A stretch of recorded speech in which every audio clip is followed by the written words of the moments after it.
هادي له ونشهد أن لا إله إلا الله أن محمدا عبده ورسوله الذي أرسله بالحق بشيرا ونذيرا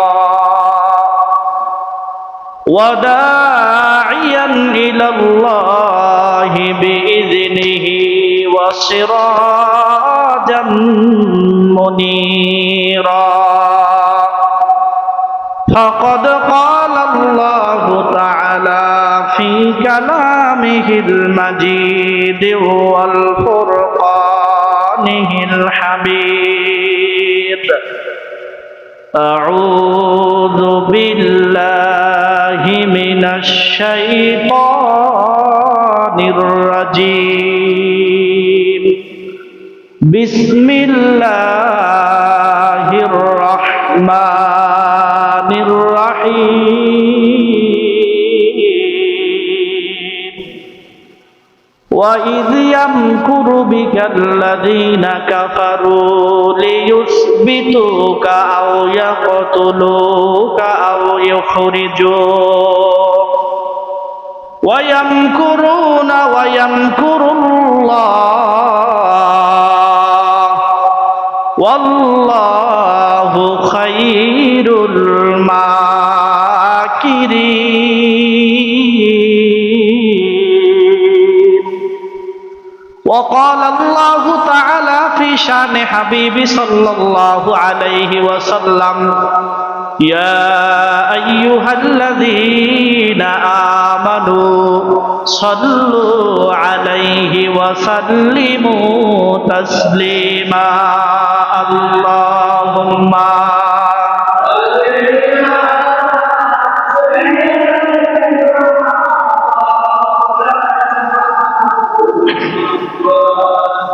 وعلى آل سيدنا محمد اللهم صل على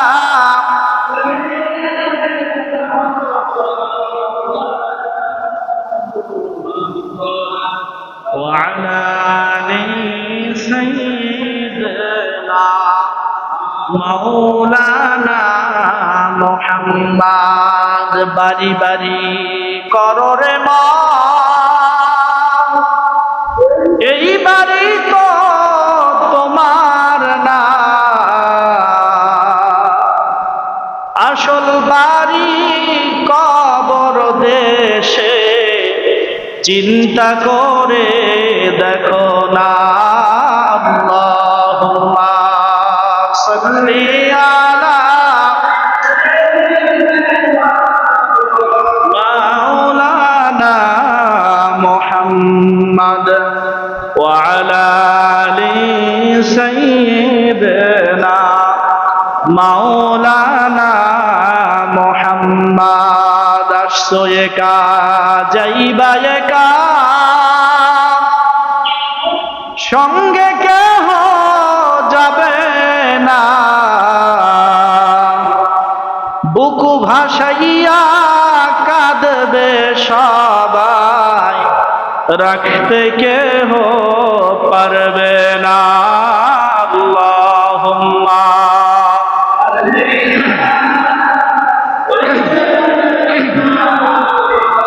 মাওলানা মুহাম্মদ ওয়া আলা আলি সাইয়্যিদিনা মাওলানা মুহাম্মদ লা ইলাহা জোরে লা ইলাহা লা ইলাহা লা ইলাহা সুবহানাল্লাহ আলহামদুলিল্লাহ লা ইলাহা লা ইলাহা লা ইলাহা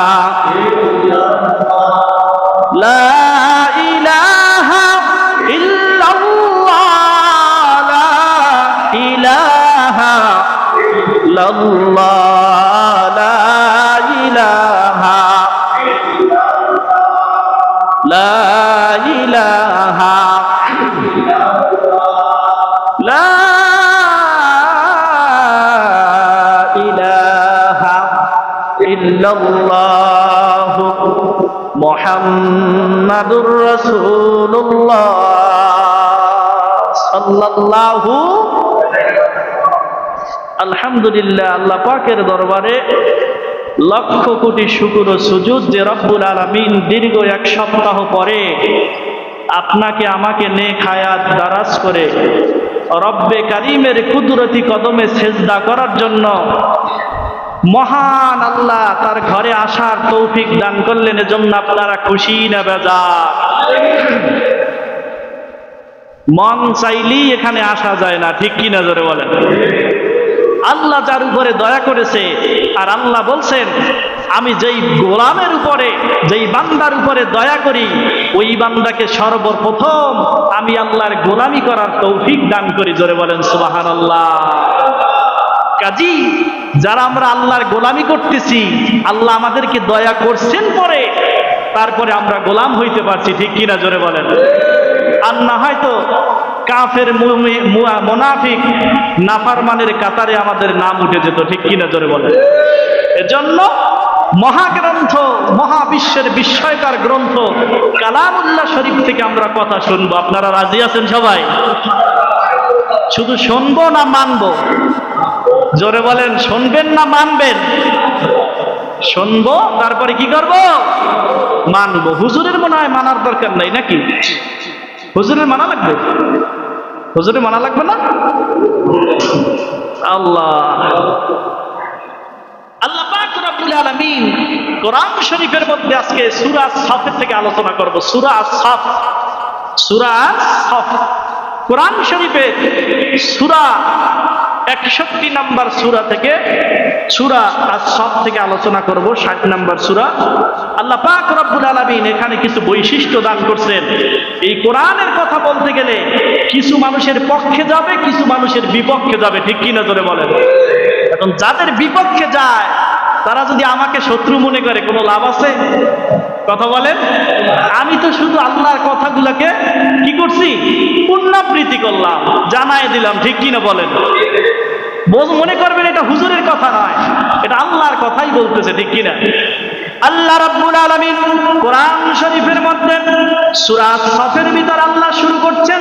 আল্লাহ পাক বলছেন 8 নম্বর আয়াত, আল্লাহ পাক বলেন ইউরিদুনা লিয়ুতফিউ নূরাল্লাহি বিআফওয়াহিহিম ওয়াল্লাহু মুতিম্মু নূরিহি ওয়ালাউ কারিহাল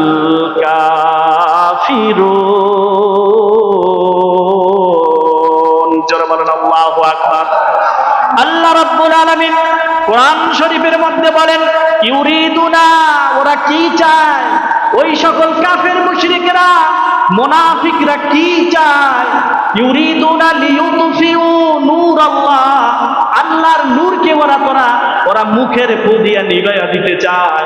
আল্লাহর কোরআনের এই আওয়াজকে ওরা মুখের ফু দিয়ে নিভাইয়া দিতে চায়। আল্লাহু মুতিম্মু নূরিহি, আর আল্লাহ তার নূরকে तमाम বিশ্বে ছড়ায় দিতে চান। আল্লাহ পাক রব্বুল আলামিন বলেন ওরা দুনিয়ার জমিনে যেই পরাশক্তি আছে, কাফের মুশরিকেরা আছে, ওরা কোরআনের আলো নিভায়া দিতে চায়, কিন্তু ওরা কোরআনের আলো নিভায়া দিতে পারবে না। ওয়াল্লাহু মুতিম্মু নূরিহি, আমি আল্লাহ তামাম বিশ্বে কোরআনের আলো জ্বালায় দেব। এবার বলেন আল্লাহর কথা ঠিক থাকবে না ওদের কথা ঠিক থাকবে? বিআফওয়াহিহি, ওদের মুখের ফুদিয়া নিভাইতে চায়। মুখের ফুদিয়া তাহলে কি? তার মানে হলো সূর্যের আলোকে যদি কেউ মুখের ফুদিয়া নিভাইতে চায়, কশিন কালো সম্ভব নয়। কোরআনের আলোকে যদি কেউ ওরা মুখের ফুদিয়া নিভাইতে চায়, এটা নিভাইতে পারবে না। তার কারণ হলো কোরআনের আলোর, কোরআনের দায়িত্বটা আল্লাহ রাব্বুল আলামিন নিয়ে নিয়েছে। কোরআনের দায়িত্ব কে নিয়েছেন? ইন্না নাহনু নাযালনা যিকরা ওয়া ইন্না লাহু লাহাফিজুন। জোরে বলেন আল্লাহু আকবার।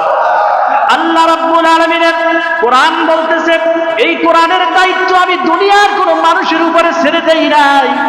তোমরা যদি মনে করো মরহুম আল্লামা সাইদিকে দুনিয়া থেকে বিদায় করে দিলে কোরআন চলে যাবে, মরহুম আল্লামা শফিকে দুনিয়া থেকে বিদায় করলে কোরআন চলে যাবে। যদি মনে করো এই রকম বড় বড় কোরআনওয়ালা মানুষগুলোকে দুনিয়া থেকে বিদায় করলে কোরআনের আওয়াজটা বন্ধ হয়ে যাবে, না না, কোনোদিন বন্ধ হবে না। কারণ এই কোরআনের দায়িত্বটা আমি আল্লাহ আমার হাতে রেখে দিয়েছি। সুবহানাল্লাহ। তারপরেও ওরা আক্রমণ করছে কি করে নাই? ওরা কি করল? আল্লাহ পাক কোরআন শরীফের মধ্যে জানায় দেয়, বিশ্বনবী মুহাম্মদ রাসূলুল্লাহ সাল্লাল্লাহু আলাইহি সাল্লাম যখন এই কোরআনের দাওয়াত দিতে গেলেন, এই দাওয়াত দেওয়ার কারণে গোটা মক্কা আরবের বুঝায় যেই মানুষটার এত কৃতিত্ব, এত সুনাম, যখন নাকি কোরআনের দাওয়াত দিতে চলে গেল, এই কোরআনের দাওয়াত দেওয়ার কারণে এই মানুষটার উপরে অপমান, অপদস্থ আর লাঞ্ছনার বাণী তারা শুনাইছে না শুনায় নাই? কথা বলে না, শুনাইছে না শুনায় নাই? রসুল কি কোরআনের জন্য মার খাইছে কি খায় নাই? আল্লাহর কোরআন বলতেছে ওরা কি বলল? আল্লাহর নবীকে দুনিয়া থেকে বিদায় করে দেওয়ার চক্রান্ত করলো। আল্লাহ পাক সূরা আনফালের ভিতর আল্লাহ পাক রব্বুল আলামিন জানায় দিলেন কি ওয়া ইয ইয়ামকুরু বিকাল্লাযীনা কাফারু লিয়ুসবিতুকা আও ইয়াকতুলুকা আও ইউখরিজুক ওয়া ইয়ামকুরুনা ওয়া ইয়ামকুরুল্লাহ ওয়াল্লাহু খায়রুল মাকিরিন। জোরে বলেন আল্লাহু আকবার। রসুল আমার দ্বীনের দাওয়াত দেয়, তৌহিদের কথা বলে। রসুল আমার জুলুমের বিপক্ষে কথা বলে, সুদ ঘুষের বিপক্ষে কথা বলে, অন্যায়ের বিপক্ষে কথা বলে। এজন্য আল্লাহ রসুল সাল্লাল্লাহু আলাইহি সাল্লামের বিরুদ্ধে দাঁড়ায় গেছে। হক কথা বললে পরে আপনার বিরুদ্ধেও কিছু মানুষ দাঁড়ায় যাবে। বিশ্ব নবীর মতো মানুষের বিরুদ্ধে যখন দাঁড়ায় যায়, তারা চক্রান্ত করলো। আল্লাহ রসুলকে কি করবে, এই চক্রান্তটা আল্লাহ কোরআনের মধ্যে তুলে দিলেন। আল্লাহ পাক বলেন ওরা কি বলে? ওয়াইদ ইয়ামকুরু বিকাল্লাযীনা কাফারু লিইউসবিতু। এই রসুলকে, এই নবী বলে দাবি করা মুহাম্মদকে আর বাহিরে রাখা যাবে না, ওরে জেলের ভিতরে ঢুকায় দাও, আবদ্ধ করে দাও। আজও যারা হক কথা বলতে চায় ওদেরকে জেলে ঢুকাইতে চায় না? চায় না? কথা বলেন, চায় না? চায় না?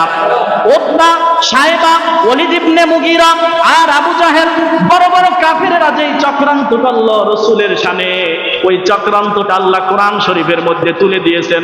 আল্লাহ পাক বলেন ওয়াইদ ইয়ামকুরু বিকাল্লাযীনা কাফারু লিইউসবিতু। ওরা চক্রান্ত করলো, একে আর বাহিরে রাখা যাবে না, একে জেলের ভিতরে ঢুকায় দেওয়া হবে, বন্দী করা হবে। লিইউসবিতু।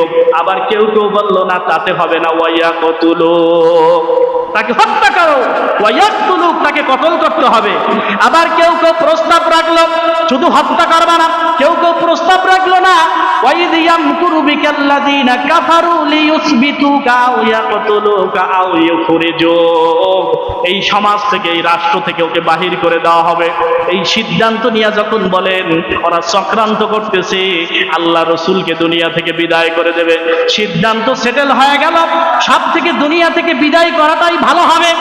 তার কারণ হলো কিছুদিন তার সঙ্গপাঙ্গরা একটু ঝামেলা করবে, আন্দোলন করবে, আস্তে আস্তে সব নিয়ন্ত্রণে চলে যাবে। জোরে বলেন নাউজুবিল্লাহ। আল্লাহ বলেন ওদের চক্রান্তর শানে আমি আল্লাহ কৌশল করলাম, আমি আল্লাহ একটা কৌশল করলাম, আমি আল্লাহ চক্রান্ত করি না, আমি আল্লাহ কৌশল করলাম। ওয়াইদ ইয়ামকুরু বিকাল্লাযীনা কাফারু লিইউসবিতুকা আও ইয়াকতুলুকা আও ইউখরিজুক ওয়া ইয়ামকুরুনা ওয়া ইয়ামকুরুল্লাহ ওয়াল্লাহু খায়রুল মাকিরিন। জোরে বলেন আল্লাহু আকবার। আল্লাহ পাকের কোরআন বলতেছে ওরা চক্রান্ত করলো তিনটা, সিদ্ধান্ত গ্রহণ হলো একটা, রসুলকে হত্যা করবে। ওয়ায়ামকুরুনা ওয়ায়ামকুরুল্লাহ, আর আমি আল্লাহ কৌশল করলাম, আমার কৌশলের কাছে দুনিয়ার চক্রান্ত কোনো পাত্তা পাবে না। জোরে বলেন সুবহানাল্লাহ। উদ্দেশ্য কি? রসুলের চাইতে ভালো মানুষ দুনিয়ায় আসবে? জোরে বলেন আসবে? আসবে না। সেই রসুলের বিরুদ্ধাচরণ করেছে, সেই রসুলকে মারছে, সেই রসুলকে রক্তাক্ত করেছে, রসুলকে দুনিয়া থেকে বিদায় করে দেওয়ার চক্রান্ত করেছে।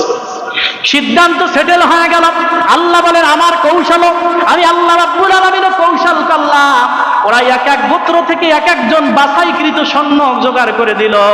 আবু জাহেলের বাছাইকৃত দল থেকে একজন বাছাইকৃত একজন সে সৈন্য, এরপর উতবার বাছাইকৃত সৈন্য দলের ভিতর একজন সৈন্য, এইরকম বাছাইকৃত সৈন্য দিয়া আল্লাহর নবীর ঘরের চারপাশে তরবারি নিয়ে দাঁড়ায় গেছে। বিশ্ব নবীকে দুনিয়া থেকে বিদায় করে দিবে। আল্লাহ রাব্বুল আলামিন বলেন ওদের চক্রান্তের কাছে আমি আল্লাহ কৌশল করলাম, আমার বন্ধুর কাছে আমি জিবরাইলকে পাঠায় দিলাম। জোরে বলেন সুবহানাল্লাহ। রাসূলের কাছে জিবরাইল এসে গেল, এসে বলে ইয়া রাসূলুল্লাহি সাল্লাল্লাহু আলাইহি সাল্লাম আর ঘুমাবেন না, আপনার চারপাশ দিকে কাফেরেরা ব্যারিকেড দিয়েছে। ওগো পয়গম্বর, এই রাতের ভিতরে আপনার মক্কা ছেড়ে মদিনায় হিজরত করা লাগবে। জোরে বলেন সুবহানাল্লাহ। হযরত জিবরাইল বলেন ওগো পয়গম্বর, এক মুষ্টি হাতের ভিতরে বালু দিলেন। তাফসীরের ভিতরে লেখে আল্লাহর নবী বলেন ও জিবরাইল, এই বালুগুলা যদি আমি নিক্ষেপ করি তাহলে ওদের কাছে পৌঁছাইবে নাকি? হযরত জিবরাইল বলে ওগো পয়গম্বর, বালিগুলো ফু দিয়ে তারপর নিক্ষেপ করার দায়িত্ব আপনার, আর ওদের চোখের ভিতরে পৌঁছায়া দেওয়ার দায়িত্ব আমি জিবরাইলের। রাসূল আমার সূরা ইয়াসিনের একটা আয়াত তেলাওয়াত করলেন, বালুর ভিতরে ফু দিলেন, এরপর বিসমিল্লাহ বলে নিক্ষেপ করলেন। এবার ওদের চোখের ভিতরে লেগে গেছে, এবার একবার নিজেরা মারামারি শুরু করে দিচ্ছে। এই বুঝি মুহাম্মদ চলে গেল। ফাঁক দিয়ে আল্লাহর নবী বিশ্ব নবী মুহাম্মদ সাল্লাল্লাহু আলাইহি সাল্লাম হিজরতের উদ্দেশ্যে রওনা হয়ে গেছেন। জোরে বলেন সুবহানাল্লাহ। আল্লাহর নবী আলীকে শোয়ায় রাখলেন তার বিছানায়। কাকে? জোরে বলেন। দেখেন মুসলমানের ঈমানটা কি রকম। হযরত আলী চিন্তা করলেন আমার মৃত্যু হয়ে যেতে পারে, কারণ রাসূলকে ভেবে আমাকে আক্রমণ করবে, আমাকে বিদায় করে দেবে। কিন্তু এক মুহূর্ত পরোয়া করলেন না। রাসূলের কথায় রাসূলের ওই জায়গায় তিনি শায়িত হয়ে গেলেন, শুয়ে গেলেন। আল্লাহর নবী চলে গেলেন। হযরতে আলী বলেন ওগো পয়গম্বর, আপনার সাথে মনে হয় আমার আর দেখা হবে না, তার মানে আমি দুনিয়া থেকে চলে যাব, আমাকে হত্যা করবে। আল্লাহর নবী বলেন আলী রে, আমার মন বলে মদিনায় তোমার সাথে আমার দেখা হয়ে যাবে। জোরে বলেন সুবহানাল্লাহ। লা ইলাহা, জোরে লা ইলাহা, লা ইলাহা, লা ইলাহা ইল্লাল্লাহু মুহাম্মাদুর রাসূলুল্লাহ সাল্লাল্লাহু। আল্লাহ পাক সেটাই বলতেছেন। ওরা কাফেরেরা চায় আমার রাসূলের উপর আক্রমণ করে, আলেম ওলামার উপর আক্রমণ করে, তারপর কোরআনকে দুনিয়া থেকে মিটায় দিতে চায়, কোরআনের আওয়াজকে বন্ধ করে দিতে চায়। কিন্তু কশিনকালও সম্ভব হবে না। আমি আল্লাহ কোরআনের দায়িত্ব নিয়েছি, সমস্ত তামাম পৃথিবীটা আমার, কোরআনের দায়িত্ব আমি ছড়িয়ে দেব, তাতে কাফেরদের কলিজার ভিতরে যত আঘাত লাগুক না কেন, ঠিক কিনা? দিনকে আমি আল্লাহ বিজয় করে দেব। আমার রাসূল আজ কোরআনের হক কথা যদি বলেন, সুদের বিরুদ্ধে কথা বললে ইমামের চাকরি চলে যায়, ঘুষের বিরুদ্ধে কথা বললে ইমামের চাকরি চলে যায়, পর্দার বিরুদ্ধে কথা বললে মা বোনদের মন মেজাজ আর ভালো থাকে না। এই হুজুর তো আসলে ওই রকম না, একটু স্বাধীনভাবে চলাফেরা করব, কিন্তু সেটাও তো দেখি পারতেছি না, ঠিক কিনা? এখন আপনারা বলেন আমি কি এই মানুষের ভয়ে হক কথা থেকে সরে যাব না হক কথা বলবো? জোরে বলেন, হক কথা বলবো না বলবো না? আপনারা হকের পক্ষে আছেন না? না, শুধু জবান দিয়া নয় আমার আব্বাজানেরা, ছোট্ট এই হায়াতটাকে যদি কাজে লাগাইতে পারেন। কোরআন সামনে আসতেছে, সাহাবায়ে কেরাম কিভাবে জীবনকে আল্লাহর দ্বীনের জন্য বিসর্জন করেছেন। আর আল্লাহ কোরআন শরীফের মধ্যে বললেন আমিনু কামা আমানান নাস, ঈমান আনো ওই রকম ঈমান যেই রকম ঈমান সাহাবীরা এনেছে। জোরে বলেন সুবহানাল্লাহ। আমার ভাইয়েরা, এজন্য হকের পক্ষে থাকতে হবে আপনাকে। আপনি রোজা পড়েন, রোজা আপনি যদি সারাদিন রাখেন কোনো সমস্যা নাই, নামাজ আপনি পড়তেছেন কোনো সমস্যা নাই, হজ করতে যাইতেছেন আপনার সুনাম খ্যাতি, এই লোকটা নামাজ পড়ে সারাদিন, তাসবিহ পড়ে সারাদিন, আমল করতেছে, প্রশংসা করবে। যখন নাকি সুদের বিরুদ্ধে কথা বলবেন, যখন ঘুষের বিরুদ্ধে কথা বলবেন, যখন দুর্নীতির বিরুদ্ধে কথা বলবেন, যখন চাঁদাবাজের বিরুদ্ধে কথা বলবেন, তখন কিছু লোকের এই কথা কানে লেগে যাবে। জোরে বলেন ঠিক কিনা? ও আমার আব্বা জানেরা, লূত আলাইহিস সালাম একজন পয়গম্বর। তিনি পয়গম্বর থাকার পরে তার স্ত্রীর উপর আল্লাহ এমন গজব নাজিল করছে, স্ত্রীকেও রক্ষা করতে পারে নাই, স্ত্রীও তার আল্লাহ বাঁচায় নাই। তার কারণ হলো এই স্ত্রী, যদিও লূত একজন নবীর স্ত্রী, কিন্তু তার এতাত ছিল, তার অনুসরণ ছিল কাফের মুশরিকদের সাথে। জোরে বলেন ঠিক কিনা? অনুরূপ ভাবে আপনার নামাজ যদি ঠিক থাকে, আপনার হজ যদি ঠিক থাকে, আপনার যাকাত যদি ঠিক থাকে, আর সমর্থন যদি থাকে চোরের উপরে, বাটপারের উপরে, জেনাখারের উপরে, সুদখোরের উপরে যদি আপনার সমর্থন থাকে, আমি বলবো ওই নামাজ, ওই হজ, ওই রোজা, ওই যাকাত আপনাকে কশ্চিনকাল জাহান্নাম থেকে বাঁচাইতে পারবে না। ঠিক কিনা? বুঝতে হবে, এটা আমার কথা নয়, আমার আব্বা জানেরা। ভুল ভাল কথা বললে আল্লাহ কিয়ামতে জিহ্বা কেটে দিবে। ঠিক কিনা? জোরে বলেন। এজন্য আপনার এই কোরআন সামনে চলে আসছে, হকের পক্ষে থাকতেই হবে। এজন্য হকের কথা বলতেই হবে, প্রতিকূল থাকুক আর অনুকূল থাকুক, অবস্থা শোচনীয় থাকুক আর ভালো থাকুক, হকের কথা বলতেই হবে জমিনে। ঠিক কিনা? জোরে বলেন। আল্লাহ পাক কোরআন শরীফের মধ্যে দেখেন, বিশ্ব নবীর মতো ভালো মানুষ দুনিয়ায় কিয়ামত পর্যন্ত আর আসতে পারবে না, কিন্তু সেই নবীর উপরে বিভিন্ন ট্যাগ লাগায় দিয়েছে, নবীর উপরে আক্রমণ করছে। এবার একবার চিন্তা করলো আবু জাহেল, চিন্তা করলো কি আফওয়াহিহিম, মুখের ফদিয়া ওরা নিভায়ে দিতে যায় সত্যের বাতিটাকে। তার মানে মুখের ফদিয়া কেমন?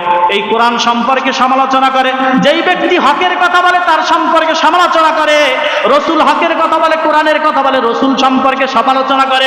আবু জাহেল একটা চিঠি লেখা শুরু করলো, বাদশা, রোম বাদশার কাছে একটা চিঠি লিখবে। চিঠির প্রথম লাইনে লিখলো, মুহাম্মদ বড় ভালো ছেলে, তার চরিত্র ভালো, তার বংশ ভালো, কুরাইশ বংশ, তার গোত্র ভালো, এরপর সব কিছু ভালো। লাস্টে দেখা গেল যে পৃষ্ঠায় তো জায়গায় আছে 2 লাইন। করবে অপমান, তার কুৎসা লিখবে, কিন্তু লিখতেছে কি লিখতেছে? তার প্রশংসা লেখা হয়ে গেছে। সব ভালো লেখা দিয়েছে, 2 লাইন আছে, কি করা যায়? হায় হায়, লেখবো তাকে অপমান অপদস্থ করার জন্য, কিন্তু সব প্রশংসা লিখছে। এখন 2 লাইনে সংক্ষেপ করে লিখতেছে, রোম বাদশার কাছে লিখতেছে, সব ঠিক আছে, ছেলেটা এরকম ভালো, এগুলাই ছিল, কিন্তু এখন ইদানিং তার বংশের মুখে চুনকালি দিয়া নতুন এক ধর্মের আবিষ্কার করেছে, যার কারণে এখন পাগল হয়ে গেছে। জোরে বলেন নাউজুবিল্লাহ। আগে ভালো ছিল, এখন কি হয়েছে? পাগল হয়ে গেছে। ঠিক কিনা? জোরে বলেন। মানুষের নিষিদ্ধ জিনিসের প্রতি আকৃষ্ট জনম ভয়। আমি যদি একটার উপর একটা রুমাল দিয়ে ঢেকে রাখি, তারপর বলি কেউ এটা দেখবেন না, সবার আকর্ষণ ওর দেখাই লাগবে, ওর মধ্যে কি আছে দেখতেই হবে। ঠিক কিনা? জোরে বলেন। সবাই রোম সম্রাটের কাছে যখন চিঠি চলে গেল, দেখে যে ব্যক্তির সব কিছু ভালো, এখন লোকটা হঠাৎ করে পাগল হয়ে গেছে। বলে কেমন পাগল? এত সুচরিত্র একজন মানুষ কেমনে পাগল হয়, একটু দেখা লাগবে। জোরে বলেন সুবহানাল্লাহ। রোম বাদশা 40 জনের একটা টিম পাঠা দিলেন, যাও মুহাম্মদ সম্পর্কে আবু জাহেল যেই কথা বলছে তোমরা জাস্টিফাই করো, যাচাই বাছাই করো, দেখো আসলে কি ঘটনা। কি লোকটার অপমান করার জন্য এত প্রশংসা লেখছে, লাস্ট কানে লেখছে, লাস্ট দিয়ে লেখছে পাগল হয়ে লোকটা পাগল হয়ে গেছে। এরপর রোম সম্রাটের পক্ষ থেকে 40 জন মানুষ যখন চলে গেছে, আল্লাহর নবীর কাছে যখন চলে গেছে, আল্লাহর নবীর কাছে যারা বসে তাদের চেহারার দিকে তাকাইলে আল্লাহ পাক রহমতের নবীর দিকে যখন তারা তাকাইছে, তখন ওই রহমতের নবী ছেড়ে আর তার কাছ থেকে যেতে পারে নাই। জোরে বলেন সুবহানাল্লাহ। 40 জন হাত দিয়ে বলে, ওগো পয়গম্বর, এই মুহূর্তে আমাদেরকে পড়া দেন লা ইলাহা ইল্লাল্লাহু মুহাম্মাদুর রাসূলুল্লাহ সাল্লাল্লাহু। রোম বাদশা কয়, ঘটনা কি? খবর দিতে পাঠাইলাম, এখনো তো খবর দিতে পারলো না, কারণটা কি? নাকি ওদেরকে সব হত্যা করলো? আবার একটা টিম গঠন করছে 10 জন, আর চলে যাও, দেখবা এবার কবর তালাশ করবা, আগে খুব সাবধানে, মনে হয় তাদেরকে হত্যা করছে। এবার তারা 10 জন যখন আসছে, আসার পরে দেখে ওই 40 জনকে খুঁজে পাওয়া যায় না, কোনো কবরও নাই এক জায়গায়। এবার চিন্তা করলেন কি হলো, এবার ওদেরকে তো চিনতে পারে না, এইরকম দাড়ি হয়ে গেছে, জুব্বা হয়ে গেছে, চেহারার দিকে তাকাইলি নূরের ঝলমল মায়াবী চেহারা হয়ে গেছে। নূরের একটা তাজাল্লি মুমিনের চেহারার ভিতর আল্লাহ দিয়ে দেয়। জোরে বলেন ঠিক কিনা? ওর চেহারার দিকে তাকাইলে আপনার মায়া মায়া ভাব মনে হবে, যদিও কালো হয় খুব একটা মায়াবী আল্লাহ ভাব দিয়ে দেবে। ঠিক কিনা? জোরে বলেন। এটা মুমিনের চেহারার ভিতর আল্লাহ নূর দান করে। এরপরে দেখলো একজনকে বলে, এই তোমরা কয়জন? বলে আমরা তো রোম থেকে আসছি। তোমরা এই 40 জনের একজন না? কয় হ্যাঁ। কথা কি করছো? কয় 20 জন তো জোড়ায় জোড়ায় আমরা তো এই অবস্থা হয়ে গেছি। কথা বুঝতেছে না মা? এজন্য কেমন পাগল রসুল হয়েছে, একবার রসুলের সান্নিধ্যে যারা যায়, সোহবতে যারা যায়, ঈমানওয়ালা আমলওয়ালা হয়ে যায়, দুনিয়ার কিছু পরোয়া করে না, ঈমানের জন্য জীবনটা দিতে আল্লাহর রাস্তায় তারা ব্যস্ত হয়ে যায়। জোরে বলেন ঠিক কিনা? এজন্য সাহাবীর বহু সাহাবীর ঘটনা আছে এমন, সংসার ছেড়েছে, স্ত্রী ছেড়েছে, 35 কোটি কোটি টাকার সম্পত্তি ছেড়েছে, তারপর একেবারে নিঃস্ব হয়ে মদিনায় চলে গেছে। এরকম সাহাবী ছিল কি ছিল না? ও আমার আব্বা জানেরা, কি বোঝা গেল? সম্পদের মায়া করে নাই, সন্তানের মায়া করে নাই, এরপর স্ত্রীর মায়া করে নাই, দ্বীনের স্বার্থে একাকিত্ব বজায় করে এরপর দ্বীনের জন্য নিজের সমস্ত জীবন কোরবান দিয়ে আল্লাহর কাতারে দাঁড়ায় গেছে। জোরে বলেন সুবহানাল্লাহ। এজন্য এই হকের পক্ষে থাকতে রাজি আছি না নাই? কথা বলতে হবে, রাজি আছি না নাই? সমর্থন যেন চোর বাটপার না হয়ে যায়, ঠিক কিনা? জোরে বলতেন। এখন দেখেন, রাষ্ট্রের দিকে তাকায় দেখেন, যদি জমির মিটিশন করানো হয়, নামজারি করাইতে গেলে 1,500 টাকা যদি লাগে সরকারি ফি, তাহলে দেখা যায় 20 থেকে 30,000 টাকাও তার খরচ করা লাগে। আছে না নাই? ও আমার আব্বা জানেরা, কি বুঝতে পারলেন? এমন একটা অবস্থা হয়েছে, মনে হয় সুদ যেমন ঘুষ মনে হয় রাষ্ট্রীয়ভাবে বৈধ হয়ে গেছে, ওটা এমন ভাবে চেয়ে নেয়, এমন ভাবে ওর উপরে প্রোটেক্ট করে, তুমি টাকা দাও নাই কাজ তোমার হবে না, ঠিক কিনা? জোরে বলেন। এমন খাপ সাপ এমন বোঝা যায়, মনে হয় এই ঘুষটা রাষ্ট্রীয়ভাবে বৈধ হয়ে গেছে। জোরে বলেন নাউজুবিল্লাহ, ঠিক কিনা? জোরে বলেন।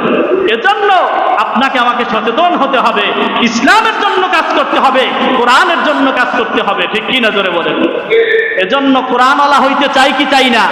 আল্লাহ পাকের কোরআন কি বলতেছে দেখেন, আল্লাহর নবীকে দায়িত্ব দিলেন এই দুনিয়ার তৈরি করা মানুষের মতবাদের উপর আল্লাহর দ্বীনকে বিজয় করে দিতে হবে। এক জায়গায় নয়, 3 জায়গায় আল্লাহ বললেন, আল্লাহ পাক বলেন, হুয়াল্লাযী আরসালা রাসূলাহু বিল হুদা ওয়া দীনিল হক লিইয়ুযহিরাহু আলাদ-দীনি কুল্লিহি ওয়ালাউ কারিহাল মুশরিকুন। জোরে বলেন আল্লাহু আকবার। আল্লাহ রাব্বুল আলামিন বলেন, হুয়াল্লাযী, তিনি ওই আল্লাহ, আল্লাযী আরসালা রাসূলাহু বিল হুদা, সত্য দিনের বাতি দিয়ে আল্লাহ তার রসুলকে প্রেরণ করেছেন। এই রসুলের দায়িত্ব হলো লিইয়ুযহিরাহু, মানুষের তৈরি করা মতবাদের উপরে আল্লাহর দ্বীনকে বিজয় করে দেবে। জোরে বলেন সুবহানাল্লাহ। আল্লাহর দ্বীন বিজয় হলে পরে কোনো দুর্নীতি থাকবে না, চুরি থাকবে না, রাষ্ট্রের সব জায়গায় শান্তি আর শান্তি, ঠিক কিনা? জোরে বলেন। কোরআন দিয়ে রাষ্ট্র পরিচালনা হলে পরে এই দুনিয়াটা একটা ছোট জান্নাত হয়ে যাবে। জোরে বলেন সুবহানাল্লাহ। ওয়ালিমান খাফা মাকামা রাব্বিহি জান্নাতান। দুনিয়াটা একটা ছোট জান্নাত, এটা আমার কথা না। ওয়ালিমান খাফা মাকামা রাব্বিহি, আল্লাহ বলেন নাই দুনিয়াটাও একটা ছোট জান্নাত। দুনিয়াটা কি? এই কোরআন দিয়ে যদি চলে পড়ে, তাহলে আপনি ইনসাফের সাথে কথা বলতে পারবেন। আজকাল কোন এমপির বিরুদ্ধে দুর্নীতি করলে কথা বলা যায়? জোরে বলেন, বলা যায়? এমপি 1000 কোটি টাকা যদি খায়, এই কথা যদি আপনি বলেন, তা আপনার কাম শেষ, ঠিক কিনা? জোরে বলেন। সমাজটা এমন হয়েছে, হক কথা আপনি বলতে পারবেন না। হক কথা না বললে, আপনি যদি না বললেই আপনি ভালো, হক বলছেন, আপনার চাকরিতে স্থান নাই, সমাজে স্থান নাই, ভালো মানুষের স্থান নাই, জেল জুলুম হইবে। কিন্তু দুর্ভাগ্য, আমরা ভয় করব না, কারণ রসুলকে জেলে দিতে চাইছে, রসুলকে দুনিয়া থেকে বিদায় করতে চাইছে, রসুলকে এরপর দেশ থেকে তাড়ায় দিতে চাইছে, কিন্তু তারপর রসুল এই কোরআনের কথা বন্ধ করে নাই। জোরে বলেন ঠিক কিনা? আল্লাহ পাক বললেন, এই রসুলের দায়িত্ব হলো মানুষের তৈরি করা মতবাদের উপরে আজকে বিচার ব্যবস্থার অবস্থা দেখেন, ঠিক কিনা? জোরে বলেন।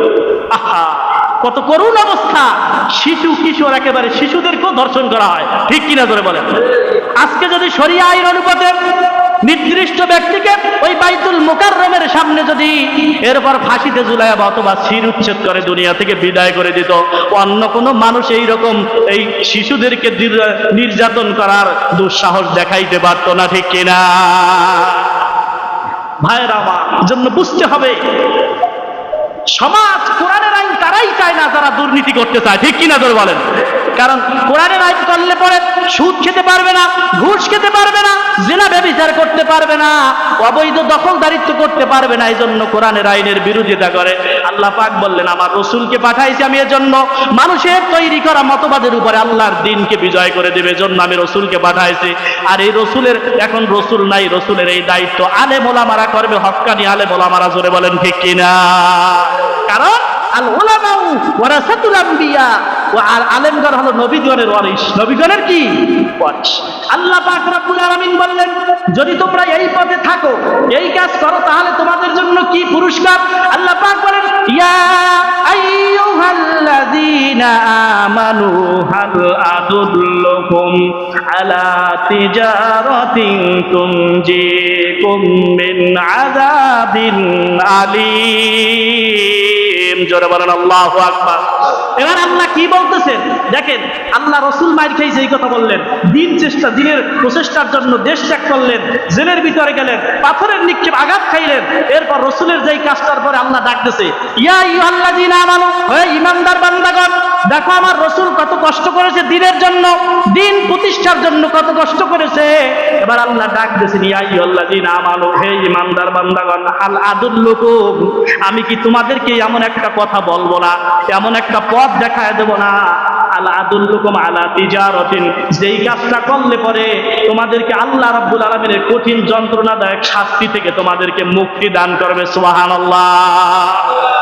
আল্লাহ বলতেছে তোমাদেরকে কি এমন একটা আমলের কথা আমি বলবো না, এমন একটা কাজের কথা বলবো না, যেই কাজটা করলে পরে তোমরা আখিরাতে নাজাত পেয়ে জান্নাতি হয়ে যাবা। জোরে বলেন সুবহানাল্লাহ।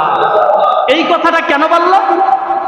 আল্লাহ রসুলের একজন সাহাবী রসুলকে প্রশ্ন করল ইয়া রাসূলুল্লাহ, আল্লাহর কাছে উত্তম আমল কি?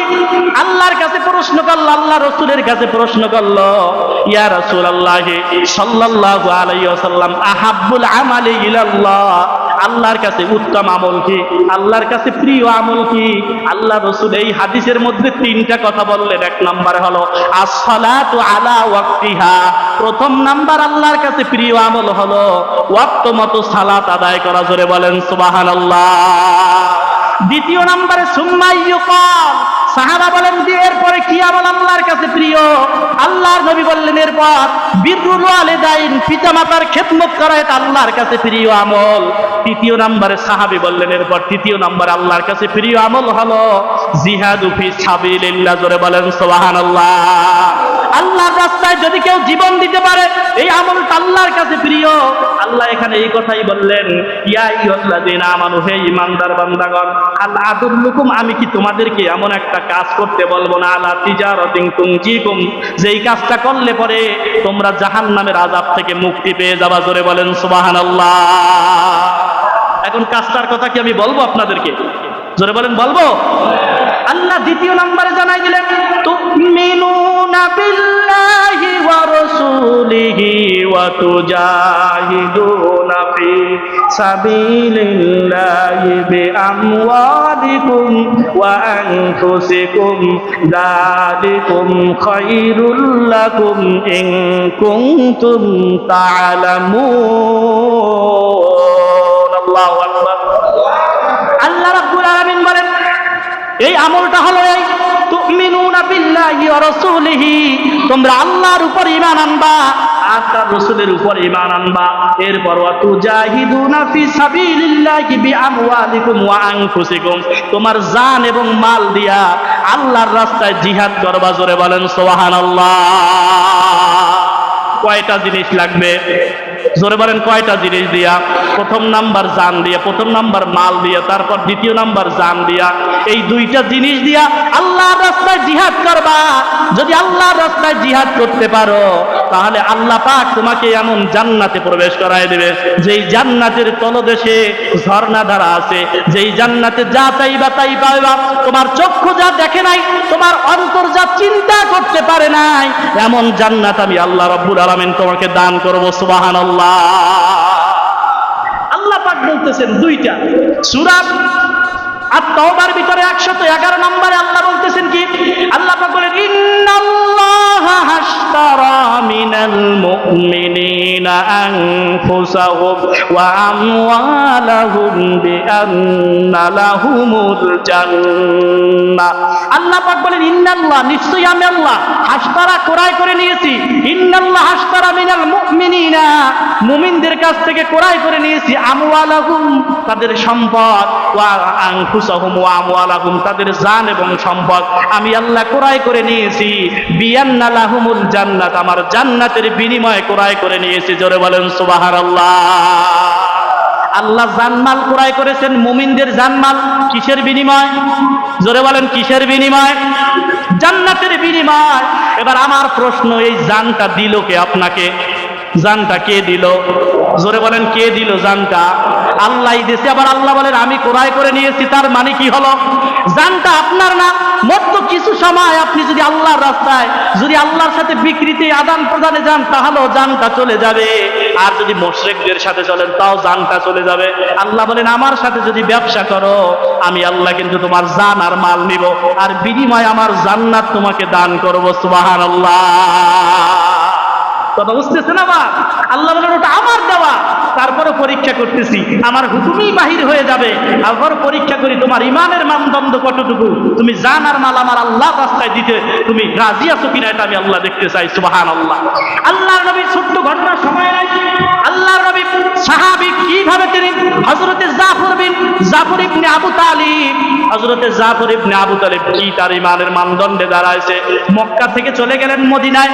মদিনায় যাওয়ার পরে মুতার প্রান্তরে যুদ্ধ, মুতার প্রান্তরে কাফেরদের রোম সাম্রাজ্যের বাদশার সাথে যুদ্ধ। ওই রোমানদের সৈন্য সংখ্যা হলো 1 লক্ষ, মুসলমানদের সৈন্য সংখ্যা মাত্র 3000। কয় হাজার বলেন? আরো জোরে বলেন কয় হাজার? আর যদি কোনো আলেম ডাক দিত, এই বিরোধী দল বিরোধী পক্ষে আছে, তাগুতের পক্ষে, শয়তানের পক্ষে আছে, বাতিলের পক্ষে আছে 1 লক্ষ লোক, আর আমরা 3000 লোক নিয়ে যুদ্ধ করতে যাই, পিছনে দেখা যাইতো একজন মানুষও পাওয়া যাইতো না। বলে হুজুর তো নির্ঘাত মৃত্যুর বুকে আমাদেরকে ঠেলে দেয়, এটা তো কোনো যুদ্ধ না, এটা হচ্ছে আত্মহত্যা। 1 লক্ষ লোকের সাথে কি 3000 নিয়ে যুদ্ধ করা যায়? ঠিক কিনা বলেন? এই কথা বলতো কি বলতো না? আল্লাহর নবীর সাহাবীরা কেমন দেখেন, 1 লক্ষ রোমান সৈন্য অস্ত্র শস্ত্রে সজ্জিত, এরপরে এই 3000 মুসলমান সৈন্য, এই 3000 মুসলমান সৈন্যের ভিতরে সেনাপতির দায়িত্ব পালন করবেন আল্লাহ রসুলের ছেলে পালক পুত্র যায়েদ ইবনে হারেস রাদিয়াল্লাহু তাআলা আনহু, সেনাপতির দায়িত্ব পালন করবেন। হযরত আল্লাহর নবী বললেন, যায়েদ যদি দুনিয়া থেকে বিদায় হয়ে যায়, শাহাদাত বরণ করে, দ্বিতীয় নম্বরে সেনাপতির দায়িত্ব পালন করবে জাফর ইবনে আবু তালিব। জাফর ইবনে আবু তালিব যদি দুনিয়া থেকে বিদায় হয়ে যায়, শাহাদাত বরণ করে, তৃতীয় নম্বরে সেনাপতির দায়িত্ব পালন করবে আব্দুল্লাহ ইবনে রাওয়াহা। সুবহানাল্লাহ। এই 3 জন ব্যক্তি, 13 জনে বোঝা গেছে। প্রথম জন বুঝতে পারলেন, রাসূল যখন এই কথা বলছে যে আমার পরের সেনাপতি হবে জাফর ইবনে আবু তালিব, তার মানে আমি আর যুদ্ধ থেকে ফিরে আসতে পারবো না। হযরতে জাফর ইবনে আবু তালিব বুঝে গেলেন যে আমার পরে যেহেতু সেনাপতির দায়িত্ব পালন করবে আব্দুল্লাহ ইবনে রাওয়াহা, কাজী এই যুদ্ধের ময়দান থেকে আমার আর ফিরে আসা সম্ভব হবে না। হযরতে জাফর স্ত্রীর কাছে চলে গেলেন। স্ত্রীর কাছে গিয়ে বলে, প্রাণের স্ত্রী আমার, কত তোমার সাথে জীবন কাটাইছি, আজ আল্লাহর নবী জিহাদের ময়দানে পাঠাইছে, সেনাপতির দায়িত্ব পালন করা লাগবে। আমার আগেও একজন আছে, পরেও একজন আছে, কাজী প্রাণের স্ত্রী আমার, আমার যদি কোনো ভুল ভ্রান্তি হয়ে থাকে আমাকে তুমি মাফ করে দাও, কারণ এই জিহাদের ময়দানের পর থেকে তোমার সাথে আমার দেখা হবে না, দেখা হবে আল্লাহর জান্নাতে। জোরে বলেন সুবহানাল্লাহ। আমিনু কামা আমানান নাস, ঈমানটা কেমন হলে পরে মৃত্যু নিশ্চিত জানার পর আল্লাহর দ্বীনের জন্য ময়দানে ঝাঁপায় পড়ে যুদ্ধের ময়দানে চলে গেলেন মুতার প্রান্তরে। হযরতে যায়েদ রাদিয়াল্লাহু তাআলা আনহু শহীদ হয়ে গেলেন। হযরতে জাফর রাদিয়াল্লাহু তাআলা ইসলামের ঝান্ডাটাকে হাতের ভিতরে নিয়ে, বাম হাতে ইসলামের ঝান্ডা নিয়ে, ডান হাত দিয়ে তরবারি দিয়ে লড়াই করতেছে। হঠাৎ করে হযরতে জাফরের ঘোড়ার পায়ের ভিতরে আঘাত করলো। হযরতে জাফরের হযরতে জাফর ঘোড়া থেকে নেমে গেলেন, তরবারি যুদ্ধ করতে করতে বীরাঙ্গনার ময়দানে। খুব শক্তিশালী যোদ্ধা, যুদ্ধ করতে করতে কাফেরদের ভিতরে ঢুকে গেছে। হযরতে জাফরের ডান হাতে মেরে দিল তরবারি, হযরতে জাফরের বাম হাতে তরবারি মেরে দিল। হযরতে জাফর বাম হাতে তরবারি যখন মেরে দিল, বাম হাতটা পড়ে গেল। হযরতে জাফর তরবারিটা ফেলে দিয়া আল্লাহর ঝান্ডাটাকে তারপর ডান হাতে তুলে নিলেন। সুবহানাল্লাহ। ডান হাতে তরবারি মেরে দিল ইসলামের পতাকাটাকে, তারপর জমিনে পড়তে দেয় নাই। হযরতে জাফর কাটা দুইটা হাত দিয়ে এইভাবে বুকের সাথে আগলায় ধরা ইসলামের পতাকাকে উঁচু করে রেখেছে। হযরতে জাফরের পায়ে আঘাত করলো, হাতের ভিতরে আঘাত করলো, শরীরটা দ্বিখণ্ডিত হয়ে গেল। দূর থেকে একজন সাহাবী দেখতেছে জিহাদের ময়দানে যুদ্ধ নয়, অথচ ইসলামের পতাকাটা এখনো দাঁড়ায় আছে। কে দাঁড় করে রেখেছে? দূরে কাছে গিয়ে দেখে হযরতে জাফরের ডান হাত কাটা, বাম হাত কাটা, পাও দুখানা একদিকে পড়ে আছে, শুধু মাথাটা একদিকে পড়ে থেকে কামরায় ধরে ইসলামের পতাকাটাকে উঁচু করে রেখেছে। আল্লাহর নবী বিশ্ব নবী মুহাম্মদুর রাসূলুল্লাহ মসজিদে নববীর ভিতরে ডাক দিয়ে বললেন, ওয়া আলাইকা আলাইহিস সালাম। সালামের জবাব দিল। সাহাবীরা বলে, ইয়া রাসূলুল্লাহ, কার সালামের জবাব দিলেন? আল্লাহর নবী বললেন, আমার সাহাবীরা, আমি রাসূল যা দেখতে পারি তোমরা তা দেখো না, আমি রাসূল যা শুনতে পাই তোমরা তা শোনো না। এই মুহূর্তে আমার ভাই জাফর আল্লাহর দ্বীনের জন্য শাহাদাতের সুধা পান করে দুনিয়া থেকে বিদায় হয়ে জান্নাতের ভিতরে ফেরেশতাদের সাথে উড়ে বেড়াইতেছে। সুবহানাল্লাহ। হযরতে জাফর, হযরতে আব্দুল্লাহ ইবনে আব্বাস রাদিয়াল্লাহু তাআলা আনহু রাতের বেলা ঘুমায় গেলেন। স্বপ্নে দেখেন, যতটুকু মনে পড়ে, আব্দুল্লাহ ইবনে আব্বাস ঘুমের বেলা স্বপ্নে দেখতেছেন হযরতে জাফর জান্নাতের ভিতরে উড়ে বেড়াইতেছেন। আর জাফরকে প্রশ্ন করলেন, আল্লাহ তোমার সাথে কি ব্যবহার করেছে? হযরতে জাফর বলেন, ডান হাত বাম হাত আমি আল্লাহর দ্বীনের জন্য দুনিয়া থেকে, যেহেতু আমি আল্লাহ, ডান হাতটাও শহীদ হয়েছে, বাম হাতটাও শহীদ হয়েছে, আমার হাত দুইটা আল্লাহ এমন ভাবে কবুল করেছে যার কারণে দুইটা হাতের বিনিময় জান্নাতের ভিতরে দুইটা নূরের পাখা আমাকে আল্লাহ লাগায় দিয়েছে। এজন্য আমার ভাইরা, আমার মন চায়, আল্লাহ রাসূল এই জন্য এই হাদিস বলছেন, আমার মন চায় শহীদ হই, আবার যদি জিন্দা হতে পারি আবার আল্লাহর রাস্তায় শহীদ হই, আবার যদি জিন্দা হতে পারি আবারও যুদ্ধ করে যেন আল্লাহর রাস্তায় শহীদ হয়ে যায়। জোরে বলেন সুবহানাল্লাহ। আল্লাহ পাক বলেন, দুনিয়ার ভিতরে যারা শাহাদাতের সুধা পান করবে তারা তো মৃত্যু বরণ করে না, বাল আহইয়া ওয়ালাকিন লা তাশউরুন, তারা হলো জীবিত, তারা হলো জীবিত। আল্লাহর দ্বীনের জন্য যারা জীবন দেয় তারা জীবিত। জোরে বলেন সুবহানাল্লাহ। তোমরা তা বুঝো না, ওরা কবরের ভিতরে খানা পায়, ওদের রক্ত শরীর থেকে এখনো রক্ত বাহির হয়, ওরা হলো জীবিত, ওরা হলো জীবিত, ওরা হলো জীবিত। জোরে বলেন সুবহানাল্লাহ। আল্লাহ পাক দ্বীন বোঝার তৌফিক দান করুক। সময় একটু বেশি হয়ে গেছে আমার ভাইয়েরা, আব্বাজানেরা, এজন্য দ্বীনের পক্ষে থাকতে রাজি আছি ইনশাআল্লাহ। আল্লাহ আমাদেরকে কবুল করুক, সকল বলেন আল্লাহুম্মা আমিন। ওয়া আখিরু দাওয়ানা আলহামদুলিল্লাহি রাব্বিল আলামিন। যারা ক্বাবলাল জুমা আদায় করি নাই, চার রাকাত ক্বাবলাল জুমা আদায় করি।